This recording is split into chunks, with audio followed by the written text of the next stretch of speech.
মন্ত্ৰীৰ আত্মনিৰ্ভৰ অসম অভিযানৰ এতিয়া আবেদনৰ সময় চলি আছে। অহা 28 ফেব্ৰুৱাৰীত এই আবেদনৰ সময় শেষ হ'ব। নমস্কাৰ, সকলোকে ডিজি ইনফো আসাম চেনেললৈ পুনৰবাৰ স্বাগতম জনালোঁ। ইতিমধ্যে মুখ্যমন্ত্ৰী আত্মনিৰ্ভৰ অসম অভিযানৰ যিটো লাষ্ট ডেট আছিলে আপোনালোকে ছাবমিট কৰা প্ৰজেক্ট ৰিপৰ্ট ছাবমিট কৰা, এইটো মুখ্যমন্ত্ৰী ইতিমধ্যে উল্লেখ কৰিছে। তাৰ লাষ্ট ডেট হৈছে 28 তাৰিখ। আপোনালোকে 28 ফেব্ৰুৱাৰীৰ ভিতৰত আপোনালোকে প্ৰজেক্ট ৰিপৰ্ট ছাবমিট কৰিব লাগিব। যদি আপোনালোকে ৰেজিষ্ট্ৰেশ্যন কৰা হৈ আছে তেতিয়াহ'লে আপোনালোকে এতিয়া যিটো ফাইল আছে, যিটো এপ্লিকেশ্যন আছে, সেইটো আপোনালোকে কমপ্লিট কৰিব লাগে। এইটো কমপ্লিট কৰিবলৈ আপোনালোকে ইয়াৰ লগত যিটো প্ৰজেক্ট ৰিপৰ্ট আছে, প্ৰজেক্ট ৰিপৰ্ট ছাবমিট কৰিব লাগিব। ইয়াৰ লগত আৰু অন্যান্য যিসমূহ ডকুমেণ্টছ আছে, এই সকলো ডকুমেণ্টছ আপোনালোকে ছাবমিট কৰিব লাগিব। কৰিলেহে আপোনালোকৰ যিটো এপ্লিকেশ্যন হয় সেইটো আপোনালোকৰ কমপ্লিট হ'ব। কাৰণ মুখ্যমন্ত্ৰী ইতিমধ্যে ঘোষণা কৰিছে যিসকলে ৰেজিষ্ট্ৰেশ্যন কৰিছে সকলোকে প্ৰজেক্ট ৰিপৰ্ট ছাবমিট কৰিবলৈ জনাইছে, যাতে যি 75,000 কেণ্ডিডেট আছে, 75,000 কেণ্ডিডেটক যি 2 পৰা 5 লাখ টকা প্ৰদান কৰিব, সেই টকাটো তেতিয়াহে লাভ কৰিব যেতিয়া প্ৰজেক্ট ৰিপৰ্ট ছাবমিট কৰিব। কাৰণ ইতিমধ্যে মুখ্যমন্ত্ৰীয়ে উল্লেখ কৰিছে যিসকল উদ্যমী যুৱক যুৱতী আছে, যিসকলে ব্যৱসায় কৰিব বিচাৰি আছে, তেওঁলোকক এই টকাটো প্ৰদান কৰিব। কাৰণ ইতিমধ্যে আগতে জানে যে প্ৰায় 25,000 ইতিমধ্যে প্ৰায় 1 লাখকৈ টকা প্ৰদান কৰিলে। এতিয়া নেক্সট যিটো ষ্টেপ আছে, নেক্সট ষ্টেপত চাওক 75,000 কেণ্ডিডেটক একেলগত টকা প্ৰদান কৰিব। এতিয়া আপোনালোকে চাওক এই প্ৰজেক্ট ৰিপৰ্ট কেনেদৰে ছাবমিট কৰিব লাগে চাওক, মই আগৰ ভিডিঅ'ত সম্পূৰ্ণকৈ উল্লেখ কৰা হৈ আছে, আপোনালোকে চাই ল'ব। ইয়াৰ মাজতো চাওক যিখিনি প্ৰজেক্ট ৰিপৰ্ট হয়, প্ৰজেক্ট ৰিপৰ্টটো হৈছে আপোনালোকৰ যিটো স্কিম হয়, যিটো আপোনালোকে ছেক্টৰ আপোনালোকে দিছিলে, সেইটো ছেক্টৰত আপোনালোকে কি ব্যৱসায় কৰি আছে, কি ব্যৱসায় কৰিব, আপোনালোকে মুৰ্গী ফাৰ্ম খোলে, ব্ৰইলাৰ ফাৰ্ম খোলে, গাহৰি ফাৰ্ম খোলে, যি ব্যৱসায় কৰি আছে, এগ্ৰিকালচাৰতে হওক বা অন্যান্য ব্যৱসায় আছে, যদি আপোনালোকে কৰিব বিচাৰি আছে, যি স্কিম আপোনালোকে তাত দিছিলে সেই স্কিম ৱাইজত আপোনালোকে এই গোটেই প্ৰজেক্টটো আপোনালোকে আপলোড কৰিব লাগে।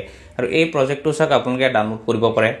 যদি আপোনালোকে কিবা কাৰণে ইয়াত প্ৰজেক্ট ৰিপৰ্টটো ডাউনলোড কৰিব নোৱাৰে তেতিয়াহ'লে আপোনালোকে যিটো ছেক্টৰ আছে আপোনালোকে সলনি কৰিব পাৰে। যদি আপোনালোকে সলনি কৰিব নিবিচাৰে, আপোনালোকে ছেম সেইটোৱে ৰাখিব বিচাৰি আছে, তেতিয়াহ'লে আপোনালোকে যিটো প্ৰজেক্ট ৰিপৰ্ট আছে আপোনালোকে DIC অফিচে হওক বা অন্যান্য অফিচ যিবিলাকত আছে, KBIC হওক, DIC হওক, এইবিলাকত আপোনালোকে প্ৰজেক্ট ৰিপৰ্টটো আপোনালোকে পাই আপোনালোকে তাৰ পৰা আনি পেলাইও ছাবমিট কৰিব পাৰে। তেনেদৰে আপোনালোকে ছাবমিট কৰিব লাগিব। এতিয়া চাওক এই প্ৰজেক্ট ৰিপৰ্টৰ লগত আৰু আপোনালোকে অন্যান্য ডকুমেণ্টছ কি আপোনালোকে দিব লাগে।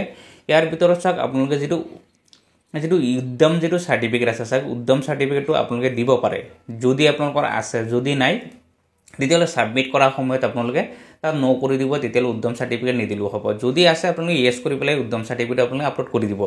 তাৰপিছত আৰু কিছুমান প্ৰব্লেম হৈছে, যদি চাওক আপোনালোকে আগৰ পৰাই ব্যৱসায় কৰি আছিলে, আপোনালোকে যিটো ব্যৱসায় বা যিটো আপোনালোকে স্কিম দিলে সেই স্কিম আপোনালোকে আগৰ পৰাই আছে, তেতিয়াহ'লে তাত য়েছ কৰিব লাগে। য়েছ কৰিলে আপোনাৰ সম্পূৰ্ণ ডিটেইলছখিনি আপোনালোকে ভৰাব লাগে। আপোনালোকে গোটেইখিনি আপোনালোকে তাতে ছাবমিট কৰি দিব যে আপোনালোকে আগৰ পৰাই ব্যৱসায় আছে, আপোনালোকে সেইখিনি আপোনালোকে ভৰাব পাৰে। তাৰপিছত চাওক যদি আপোনালোকৰ যিটো স্কিম আপোনালোকে দিলে সেইটো ৱাইজত যদি আপোনালোকে ব্ৰইলাৰ ফাৰ্ম হওক বা দোকান এটাই আপোনালোকে দিব বিচাৰি আছে, সেইটো যদি আপোনালোকে নিজৰ হয়, মাটি যদি আপোনালোকৰ নিজৰ হয়, সেইখিনিও আপোনালোকে আপলোড কৰিব লাগে যদি আপোনালোকৰ নিজৰ হয়। আৰু যদি নিজৰ নহয়, তেতিয়া ৰেণ্টত হয়, তেতিয়াহ'লে আপোনালোকে ন' কৰি দিব, তেতিয়াহ'লে সেইখিনি আপোনালোকে আপলোড কৰিব নালাগে। আৰু তাৰপিছত চাওক আৰু বাকী যিখিনি ডকুমেণ্টছ হৈছে, চাওক যিটো হৈছে কোৱালিফিকেশ্যন চাৰ্টিফিকেট, সেইটো আপোনালোকে আপলোড কৰিবই লাগিব। তাৰ লগতে আপোনাৰ যিটো Aadhaar card, PAN card, bank passbook এইখিনি দিব লাগিব। তাৰ লগত আপোনালোকে যিটো মষ্ট ইম্পৰ্টেণ্ট হৈছে যিটো এমপ্লয়মেণ্ট এক্সচেঞ্জ নাম্বাৰ, যিটো চাৰ্টিফিকেট আছে, আপোনালোকে এইখিনি আপলোড কৰিব। এইখিনি আপলোড কৰি যেতিয়া আপোনালোকে ছাবমিট কৰিব তেতিয়াহ'লেহে আপোনাৰ কমপ্লিট আপোনাৰ ছাবমিট হৈ যাব। কমপ্লিট ছাবমিট হোৱাৰ পিছত আপোনালোকে এটা একনলেজমেণ্ট নাম্বাৰ লাভ কৰিব। সেই একনলেজমেণ্ট নাম্বাৰটো যেতিয়া আপোনালোকে লাভ কৰিব বা যিটো ৰিচিপ্ট আপোনালোকে পাব, সেই ৰিচিপ্টটো দিহে আপোনালোকে পিছত ইণ্টাৰভিউ হ'ব। আপোনালোকে যেতিয়া এই কমপ্লিট প্ৰজেক্ট যেতিয়া আপোনালোকে ছাবমিট কৰিব বা গোটেই ফাইলটো আপোনাৰ যেতিয়া কমপ্লিট হ'ব, তাৰপিছত আপোনালোকে ছেম ইণ্টাৰভিউ হ'ব। কাৰণ আগৰ 25,000 যি কেণ্ডিডেটে টকা লাভ কৰিলে তেওঁলোকে ইণ্টাৰভিউ দিব লগা হৈছে বা ট্ৰেইনিং দিব লগা হৈছে, আপোনালোকে ছেম সেইদৰে ট্ৰেইনিং বা ইণ্টাৰভিউ আপোনালোকৰ হ'ব। আৰু আপোনালোকে তেতিয়া আপোনালোকে যিটো প্ৰজেক্ট ৰিপৰ্ট আপোনালোকে যিটো আপলোড কৰিব, এই প্ৰজেক্ট ৰিপৰ্টৰ লগতে আপোনালোকে যিটো একনলেজমেণ্ট ৰিচিপ্ট আছে এইখিনি আপোনালোকে গৈ ছাবমিট কৰিব লাগিব। কাৰণ আপোনালোকৰ যোনটো অফিচত আপোনালোকৰ ট্ৰেইনিং হ'ব বা আপোনালোকৰ যিটো ইণ্টাৰভিউ হ'ব, তাত সেইবিলাক ছাবমিট কৰিব লাগে।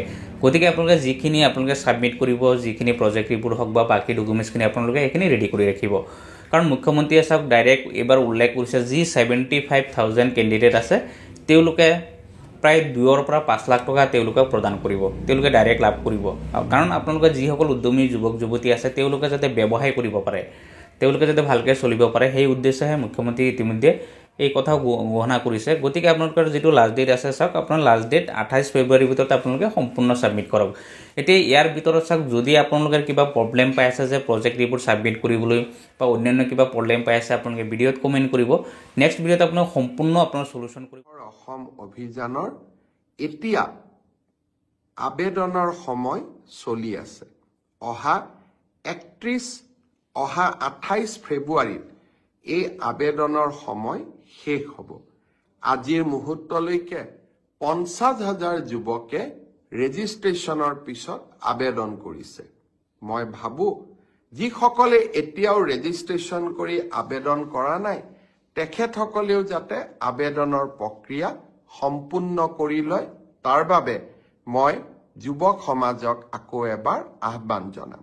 মুখ্যমন্ত্ৰীৰ আত্মনিৰ্ভৰ অসম অভিযানৰ এতিয়া আবেদনৰ সময় চলি আছে। অহা 28 ফেব্ৰুৱাৰীত এই আবেদনৰ সময় শেষ হ'ব। আজিৰ মুহূৰ্তলৈকে 50,000 যুৱকে ৰেজিষ্ট্ৰেশ্যনৰ পিছত আবেদন কৰিছে। মই ভাবোঁ যিসকলে এতিয়াও ৰেজিষ্ট্ৰেশ্যন কৰি আবেদন কৰা নাই তেখেতসকলেও যাতে আবেদনৰ প্ৰক্ৰিয়া সম্পূৰ্ণ কৰি লয়, তাৰ বাবে মই যুৱক সমাজক আকৌ এবাৰ আহ্বান জনাম।